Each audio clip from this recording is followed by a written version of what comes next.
Gotta go. Yeah, I'll call you back. I'm with that realtor lady. In every real estate transaction, something comes up that the buyer or seller may have a question about.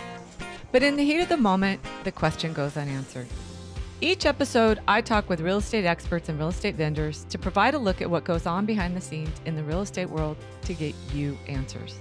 I blend in local Santa Cruz history, add some tips and tricks, all designed to help you be successful in your next real estate project. Tell your friends you can't talk right now because you are with the Realtor Lady. Hi, I'm Michelle Riplogel, and you are with the Realtor Lady. And today I have Dave Anderson and Marvin Christie. They own a local brokerage, AndersonChristie Real Estate. I've known these guys for a few years, and we kid quite a bit, so be prepared for some ribbing throughout the episode today. I've asked Dave and Marvin to come on and talk about the current rental market. We're going to discuss the lack of rentals and where to look for rentals and what's in the forecast. And then I'd like to touch on at the end of how we do rentals differently here in this area versus some other areas, because I know people come here thinking that realtors handle them and we don't. And I get asked that a lot. So I'd really like to touch on that at the very end. But tell me a little bit about you guys, when you formed your company and how long you've been doing real estate, and then get into it. Cool. Yeah. Thank you. Thank you for the introduction. I'll jump in if Marvin's okay with it. So we started our company in 2010. And it was kind of a time in the real estate market when there wasn't a whole lot going on, and we both had new babies and were we'll call ourselves young professionals at the time, and looking to find a way to make some income in between those whatever sales we could muster up. And at the time, it was I had a listing that was on the market for 275 days, and in today's world that's like 19 lifetimes. Anyway, so we got together and over mountain biking, really, we just started talking about real estate and property management and decided to start a management company. And fast forward 10 years later, we're managing nearly 200 units, or actually probably over 200 units now, in mostly in Santa Cruz County and a handful over in Santa Clara County. We have a full-time property manager, Jeff, in our office, who handles almost all the day-to-day in and out, leasing up units, maintenance calls, all of that. So he's super busy, being on the front lines. And then we also have a full support staff behind him to assist in getting ads on, do all the bookkeeping and that stuff. And then Marvin and I are around to answer questions and help with anything that we can. So before we started recording, you said this year was really interesting. That might be a good place to start. What was different about this year? Yeah. What's going on? So it was kind of a perfect storm in the rental market. We had, going back to last year, in Santa Cruz, we had two things happen. We had COVID and the university shut down. So a lot of the students who take up a bunch of the housing stock here all went home. And those units typically would turn over, at least 30% of them would turn over every July or June at the end of the school year. What we saw this year is that, so the students left. We had another thing that happened last August. We had a fire up in the San Lorenzo Valley and up along the coast in the Santa Cruz Mountains that took out almost 1,000 homes. So any available rentals that were given up by students were taken over by fire victims. So then all of a sudden, and that sorry to interject, that was the first soft rental market we had seen in 10 years. So the when the students went home and didn't come back, that was the first time there were available rentals and price decreases. Mm-hmm. And then the fire came shortly thereafter and absorbed any of that gap. Yeah, good point. Prior to those fires, we had more vacancy than we had in 10 years. And like Marvin said, we were dropping prices. We were having trouble filling units. They were taking a lot longer. And then, once the fire And by a lot, maybe 4 yeah, weeks. still Instead of 4 days. Still, it's not a huge vacancy factor in this county, no matter what. But anyway, that impacted it dramatically. So then, fast forward to this year, as we got into August, a year later, those units that typically would turn over in the summer were not turning over. So fire victims, there very few of them are even starting to rebuild at this point, and so the students all came back, and they were there just wasn't enough housing. So the month of August into September, up until about 2 weeks ago, really, the phones just rang off the hook. And what we saw this year that we've never seen before was just like a high level of desperation. Like, we were having parents call and just be like, what can we do? Do you have anything we could buy? Like, we just cannot find a rental. We got to find something for my kids. So it was particularly intense. Lost my train of thought there for a second, but anyway, so we were seeing prices just spike. So people were asking higher rents. People were offering higher rents, which is something we don't typically do. If we ask for a price, we want to get that. But bidding wars in rental market, that's not a thing we're really. I heard about that. That's pretty insane. And you guys have had that happen. Well, we've had people offer it. We never partook in it. We don't do that. We don't want to end up in the front page of the paper like somebody did a few years ago. But it was offered. People were offering to pay more money. People were offering to pay a year in advance. I mean, people would do whatever they could to get into it. Cash incentives, whatever. Yeah. I had a family contact me through my husband and say that they needed a rental, and I said, there's nothing. I have nothing for you, but there's a little fixer-upper up there, and Roundtree. And they were like, oh, well, we couldn't do that. No, we can't do that. And they told my husband a couple weeks later, we should have done that because what was out there was so bad. Mm-hmm. Yeah. And they were getting into, I don't think they were in the bidding wars, but they were kind of, when they were there, and that's what they were being told was happening. And I'm sure they figured it out, but I had nothing for them. Yeah. I didn't know what to tell them. Yeah. It was brutal, and the prices went up with it. I mean, we basically unscientifically, just anecdotally, we felt like the prices were going up like $800 a unit from the year prior. Like, it was pretty incredible increases, and that's not really how we play the game, I would say. We obviously have to work hard for our owners, but we also don't want to gouge people, and that's not a very good sustainable way to go. But overall, it was just amazing to see what the prices did.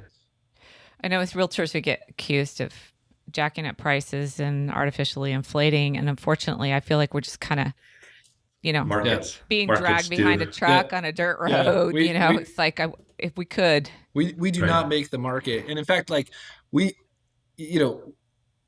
problem is if it's priced too low in this market, it's just insane. We have people like the phones will just ring. It's so our goal is just to find the fair market value of a rental and find the most qualified applicants. The other thing that was, just to go back to what we were talking about, that was interesting to Marvin's point, is the price increase wasn't just near the university; it was throughout the county. So like stuff in Rio Del Mar, even that we like rented out or had trouble renting a year ago for $3,500, $3,700 was $4,500, and there was a line of people. So it was fascinating.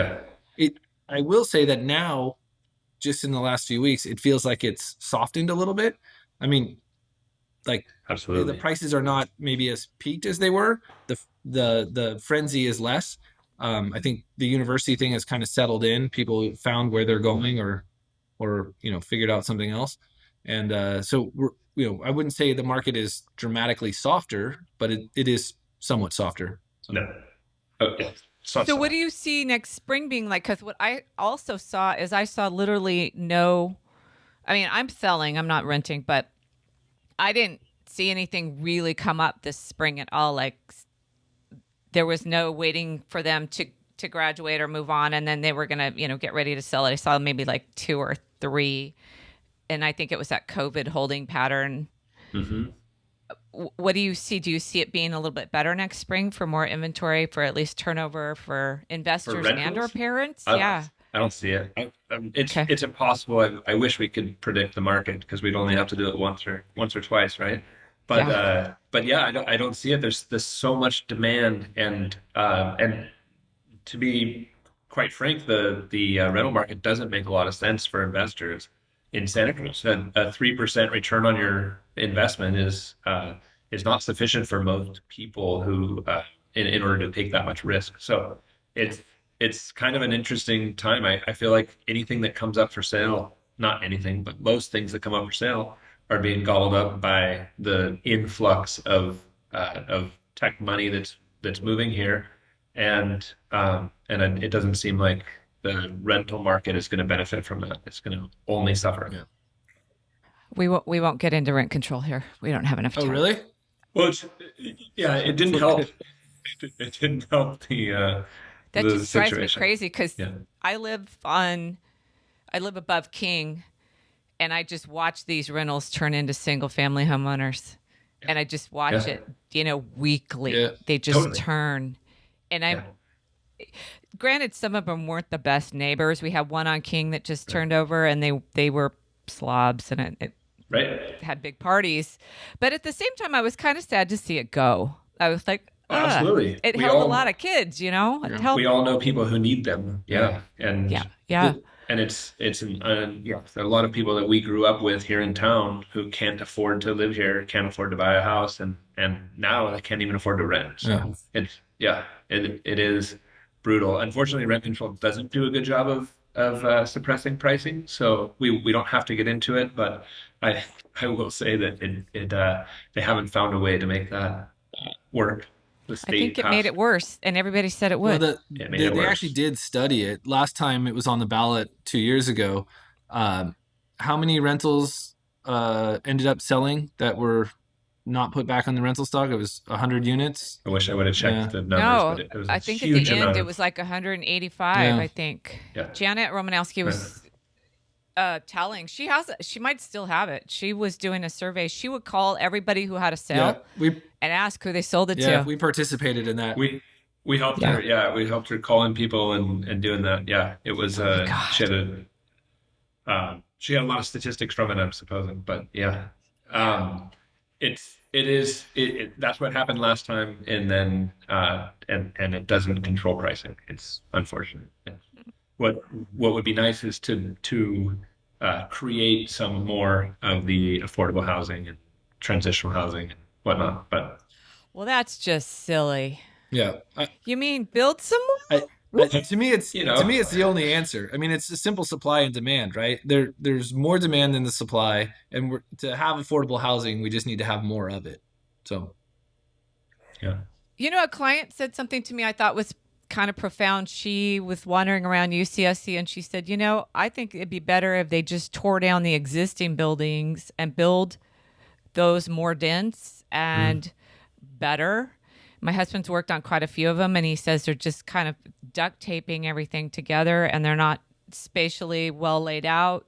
And I thought, well, there's an idea. Actually, taking that same footprint as, the family housing is kind of spread out, but it's actually it's not well-used space. Instead of expanding, looking around, of course, they'd have to lose housing while they did it. But, everybody's all stuck in a box when it comes to housing, and then we're government constrained. It's just unfortunate.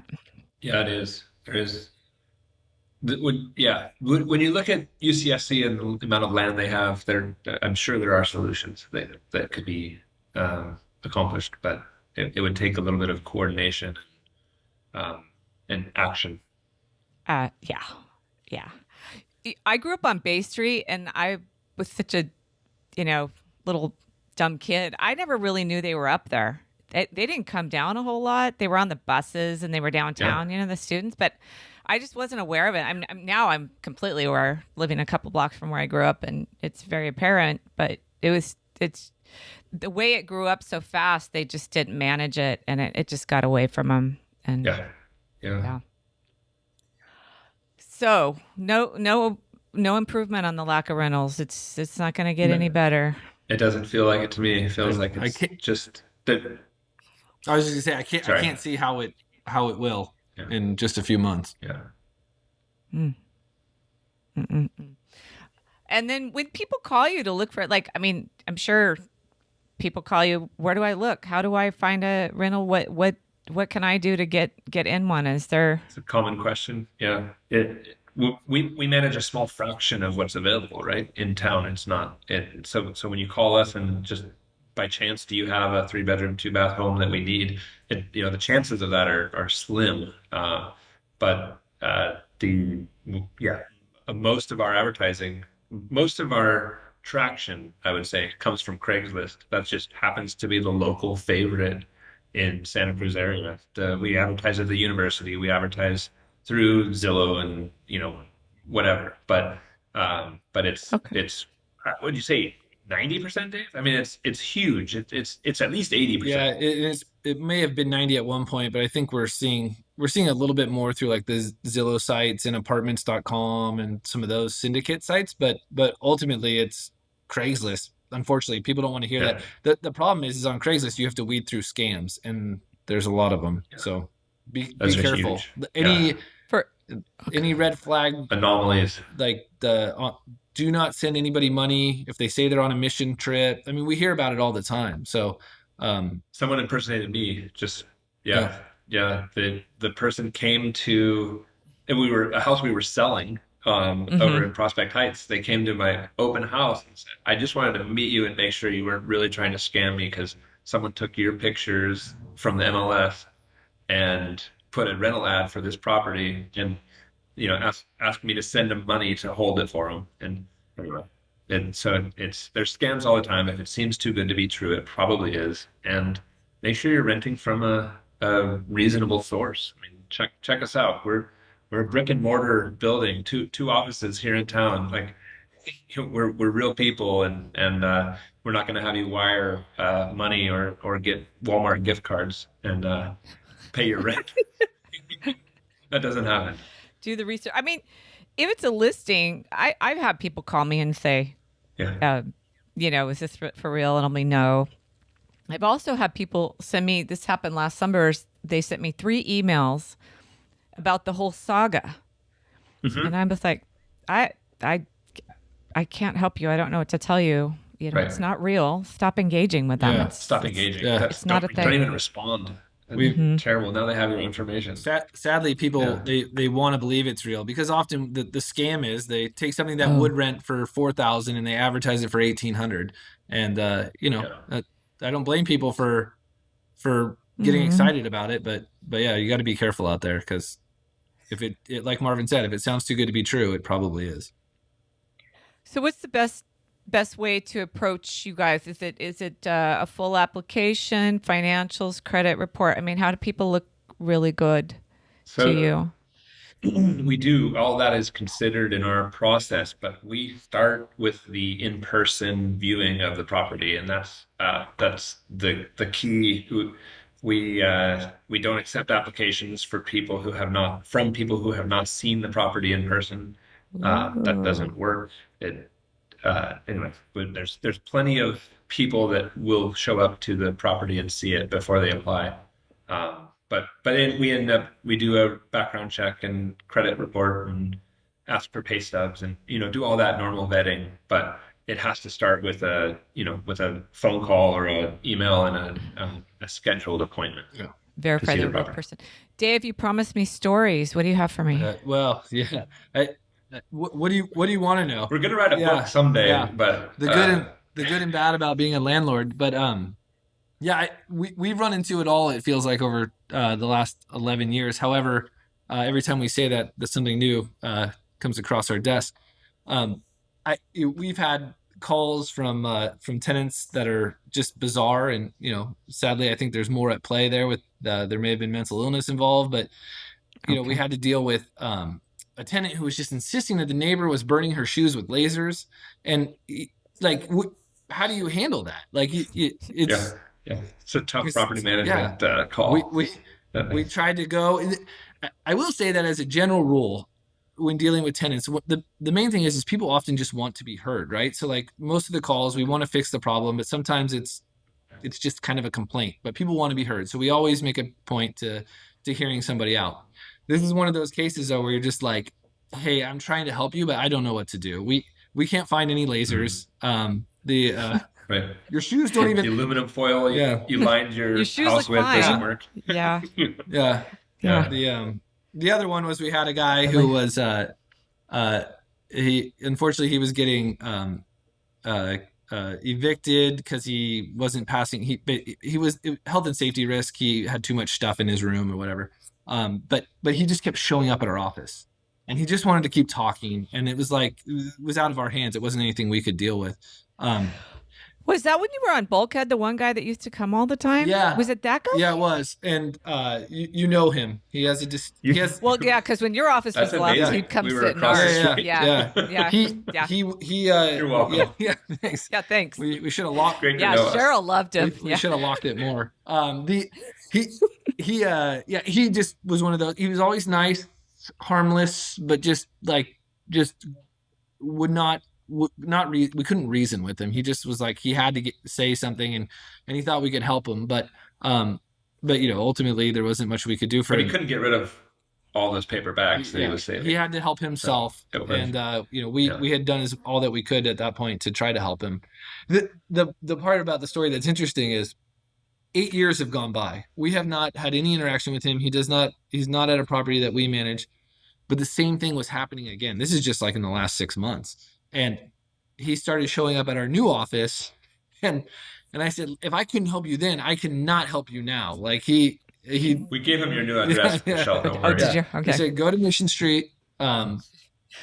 Walnut, they got a brand new office. Yeah. It's Yep. So anyway, so that was just one of those ones. He's one of the characters that we've had to deal with throughout the years, and just when we thought we were done with him, he resurfaced again. So How about the clown makeup? We had a tenant who was convinced that someone was breaking into his room and putting their clown makeup on while he was sleeping, but he could never catch them in the act. It didn't matter that we had cameras that didn't pick up any clowns, or no one else had a key to his room or anything else. But anyway, we never found out who was leaving the clown makeup behind in his room. But that was an interesting one. it makes me really miss that building. Yeah, That was oh, we ended up selling that building, yeah. and it was an all stars. yeah, was it like SROs or it was. was, yeah. Yeah, is a it big still being used as such? 44 unit building. Yeah, it's still How many are there of those? Because I wonder if. not enough. See, that's kind of what I was thinking. Because if you, my great grandmother actually ran a couple down by San Jose State, and she would cook for them, and it was just basically an old Victorian, right? And it was all carved up, but those people had a place to go in between jobs and marriage and life transition, and I feel like we don't have that space for people. We don't, to and not nearly transition. enough of it. No. Yeah. Those small spaces are in such high demand, and we had everyone. We had doctors, nurses, firefighter. I mean, we had every type of Santa Cruz person you could have through that building, and it's more transient, right? It was shortest term, 6 months or something, and longest term, well, actually there were some for many years, but it's a high demand product, and we don't have nearly enough of it. A lot of that is everyone thinks we need it, or most people can agree that we need it, but they don't want it in their backyard, and that's pretty typical. I think is it really that big of a problem? I mean, they just come and go in their building, right? How much impact is that really to a neighborhood? They come and go. It's not it. I think the issue is more change, right? People don't like change, right? If they've now that they're here, if they figured out a way to be here, they're not Yeah. that concerned about how it used to be or how it is for someone that hasn't figured it out. right. Then we're going to try to change Santa Cruz into what we think it should be. Mm-hmm. I like that one. That one's my favorite. It's like it never was like that, but Good luck. okay. Yeah, exactly. It's the white picket fence talk. It's like we've never had white picket fences, but No. whatever. No. You had a good hoarding story though, Dave. Let's see. That one was the guy took all the stuff out for the inspection. Oh, yeah. So that was you related got to to the tell that one. That was a good one. yeah. So yeah, that building? I guess that was the background Also story that to building. to the guy. But so this was a guy who there was assistance through the housing authority, Section 8, if you will, and so they do an annual inspection. And this is a studio that's about 250 square feet. But Yep, they were nice. tiny. They were newer, high ceilings, all that stuff. But this guy had so much stuff in it that like you couldn't even Took full advantage of those high ceilings. took full advantage. Oh, Yeah, VHS tapes and newspapers and you name it, everything. Didn't get rid of much. Anyway, so he would rent before the inspection every year. He would rent a U-Haul and park it across the street. And I'm not talking about like the small U-Haul. I'm talking about like you're moving your whole house U-Haul. And It says it'll move a 2-bedroom, 1-bath Yeah. house, and he would fill it with one 200 square foot studio. yeah, and then and he put it all back. and he put it all back Okay, after, sorry. after the inspection. He put it all back.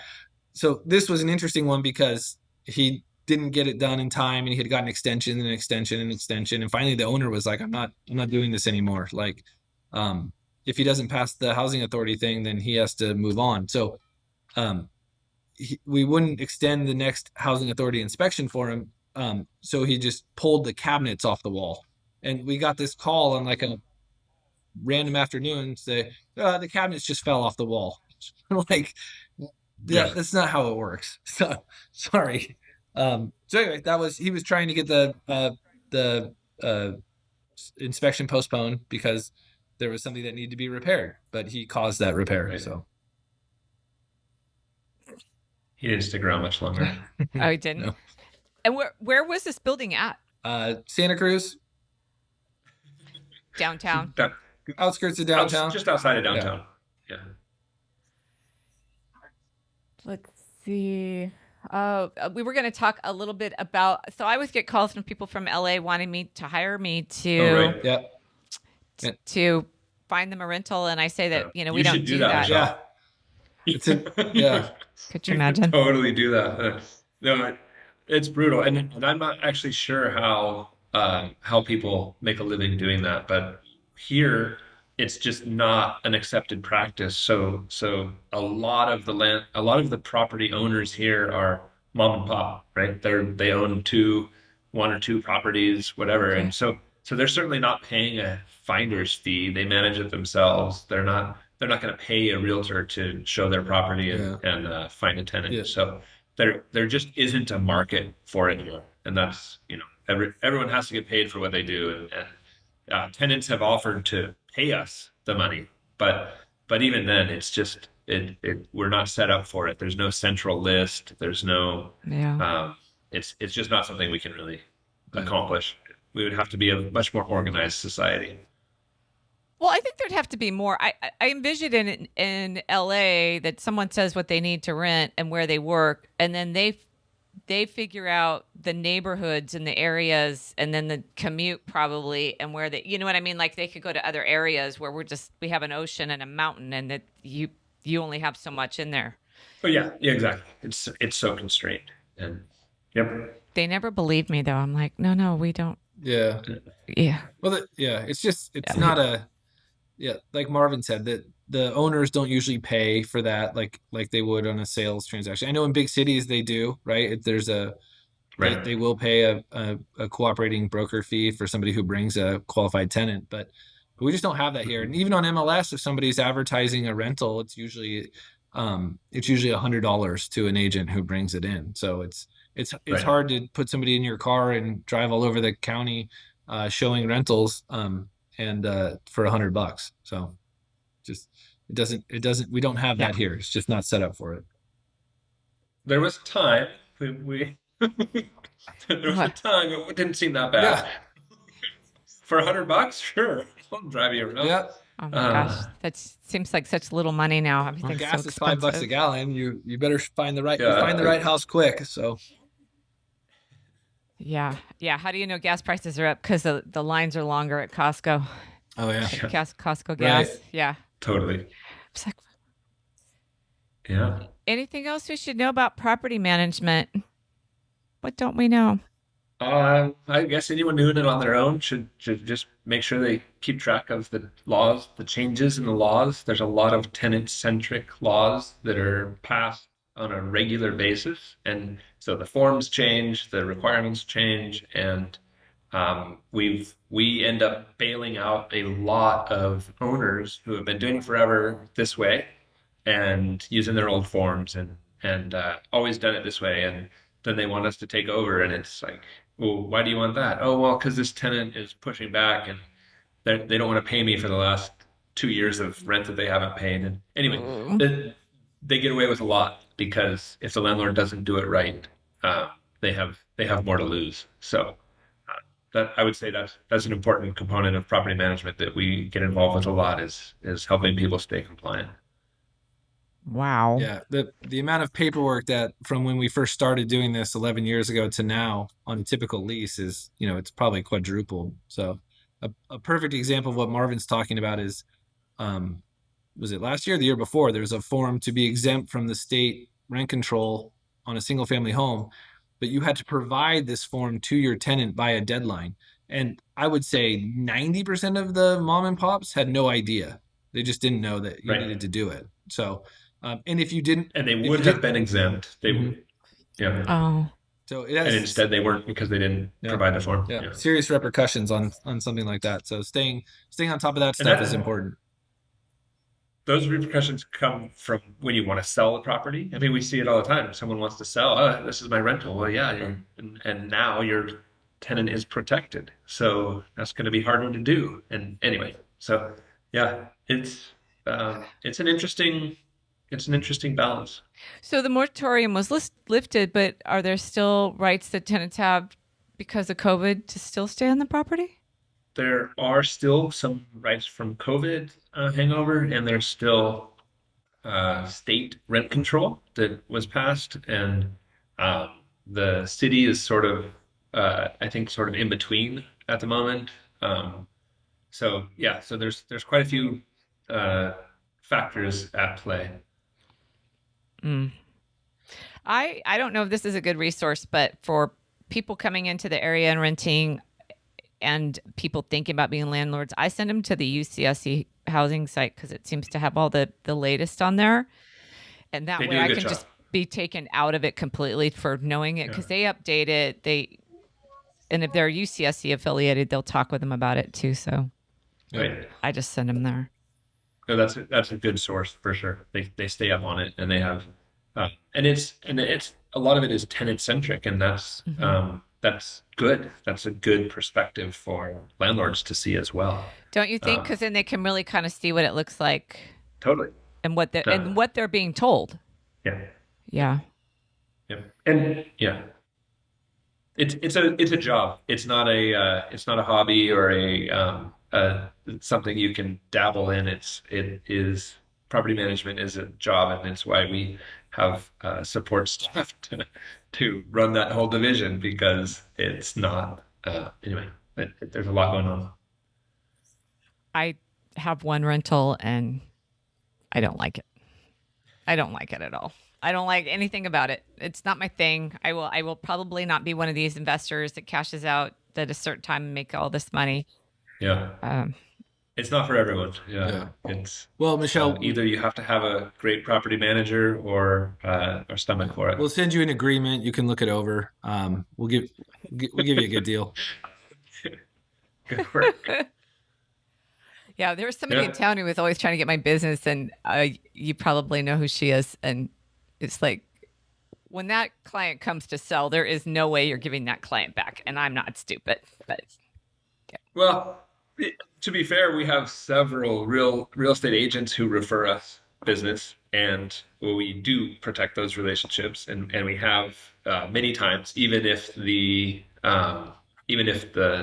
owner wants to work directly with us, we have a discussion and we talk about the options with the agent who referred them. So anyway, here's what it looks like. You're moving out of the area. I'm got to be stuck with this realtor. I cannot burn that bridge. That's I mean, it's a small town. It's not worth stepping on anyone's toes. So yeah. I got a $4,500 check one time because a new agent came into town and tried to burn me on a deal, and the client decided to go with them, and their broker said, "You're new in town. She's not. Let's make this right so everybody can just keep working together." And I was like, okay, sounds good to me. Yeah. Yeah. All of a sudden it stings less. Yeah. I was kind of newer. I think I sure took a lot on the chin and just went, whatever. I still do. I don't know. I just still figure my business is coming, and I don't know. People move on and have their ideas of who they want to work with and what they want to happen. Actually, it turned out the client was kind of the impetus on that deal too. She wanted me to get paid for my time, but Nice. it is a small town. But you also, being a small town, you get involved with people who don't want to talk about their business with certain people too. Like I've worked with so many people that that agent was at their house for dinner on Saturday night, but they don't want them to know all their business. I mean, that happens all the time to all of us. If that one person who's completely removed is a better person to do their business with, but some believe everyone has a different perspective on that. So it's, I know. like you said, you know your business is coming, and that's we're at a similar position in our career where you can't get upset about everyone. You have to accept what is. Just kind of roll with it. Appreciate what's here. Yeah. Exactly. Well, any takeaways for rentals? Here's the other advice I gave, was to look sooner than later, 6 months. I even have somebody who's looking now for a year. Look sooner for your rental and your... Yeah, I think that's probably the best advice you can get. Oftentimes we'll see stuff advertised for like the June, July renewals. It's usually like right after Easter or whatever in the April, month of April or March, where you start to see things advertised for the lease renewal. So if you're trying to plan ahead for moving in summer, that's when you should be looking. That's when you're going to have the best options. And, it doesn't always work that way. A lot of times with our rentals, we're getting them out several weeks before they renew because we just found out, right? We just got a 30-day notice that they're moving out. So, but if you are in a position where you can be flexible, you'll have more options. So. Yeah, I didn't see that cycle happen much this spring. It just seemed to be really, really tight. Thank you very much for being on. And I'd love to have you guys. You know what I'll do is I'll try to hook up with you guys in the spring, and so we can get a better idea what's going on in the spring and get people ready for that. All right. Sounds good. All right. Thanks for having us. Good to see you, Michelle. Take care. Thanks.